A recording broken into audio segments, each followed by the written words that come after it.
আমি টক দই। আমার মধ্যে আছে প্রোবায়োটিক ব্যাকটেরিয়া, ক্যালসিয়াম, প্রোটিন আর ভিটামিন B12। আমি হজম ভালো রাখতে সাহায্য করি। আর আমি মিষ্টি দই। আমি মিষ্টি দই। আমার স্বাদ দারুণ। আমার মধ্যেও ক্যালসিয়াম, প্রোটিন আর এনার্জি আছে। তবে আমার মধ্যে অতিরিক্ত চিনি থাকে না। স্বাস্থ্যের কথা ভাবলে কিন্তু আমার সবচেয়ে বড় শক্তি হলো প্রোবায়োটিক।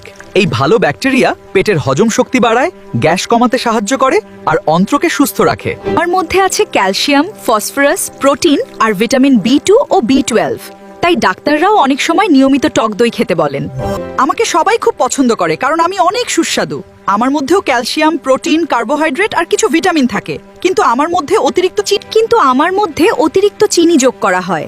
বেশি খেলে ওজন বাড়তে পারে আর ডায়াবেটিস রোগীদের জন্য ঝুঁকি তৈরি করতে পারে। স্বাদে আমি সেরা হতে পারি। কিন্তু স্বাস্থ্য ভালো রাখতে বেশিরভাগ সময় টক দই বেশি উপকারী, কারণ আমার মধ্যে কম চিনি, বেশি প্রোবায়োটিক।